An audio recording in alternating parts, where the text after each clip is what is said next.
পার্থ চট্টোপাধ্যায় যেই গন্ডগোলটায় যুক্ত, এটা দলের কাছে অনেক আগে থেকে খবর ছিল। বলছো কি? পার্থ চট্টোপাধ্যায় তিনি বা তার নাম করে কেউ কেউ টাকা তুলছেন, এটা তার অনেক আগে থেকে এটা দলের কাছে খবর ছিল। এটা 2021-এর ভোটের আগে থেকে খবর ছিল।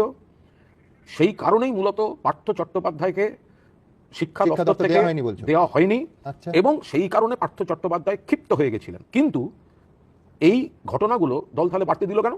এই যে না, তুমি এখনো যা বলেছো সেটাই যথেষ্ট। তার কারণ হচ্ছে এই এত বড় শিক্ষা দুর্নীতি, যার জন্য আজকে 26,000 ছেলে মেয়ের চাকরি চলে গেছে, এত বড় শিক্ষা দুর্নীতি যার পেছনে কয়েকশো কোটি টাকার লেনদেন হয়েছে, সেই খবর আগাম দলের কাছে ছিল, এবং 2021-এর নির্বাচনের আগে থেকে তো মারাত্মক। আমি তোমার আরেকটা কথা বলছি, নামটা বলবো না।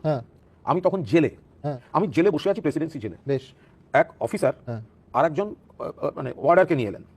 তো অর্ডারকে নিয়ে এলেন কি না, শিক্ষকের চাকরি হচ্ছে, কোনোভাবে একটা হেল্প করে দিতে হবে।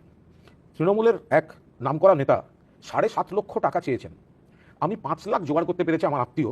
আপনি যদি একটা চিরকুট লিখে দেন তাহলে যদি বাকিটা মকুব করে দেয়, মানে ঘুষের যদি ডিসকাউন্ট হয়, কারণ আমি কোনোভাবে টাকাটা জোগাড় করতে পারছি না। এবার এই সব, তার মানে সেই লোক এখনো গড়াদের বাইরে আছে।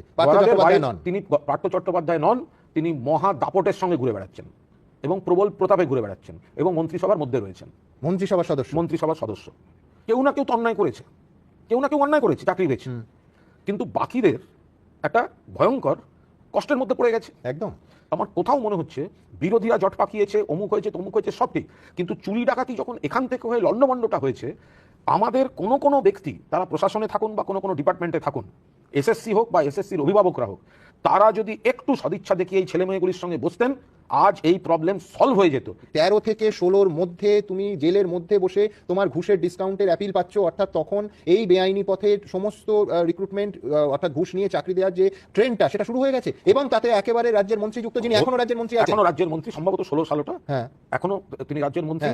এবং 2021 সালের আগে আমাদের দলের কাছে স্পষ্ট খবর ছিল এই পার্থ চট্টোপাধ্যায় বিপুল টাকা তুলছেন, এবং কোন কোন লোকের মাধ্যমে তুলছেন, কোন জেলায় তুলছেন, এই খবর পর্যন্ত কিন্তু ছিল।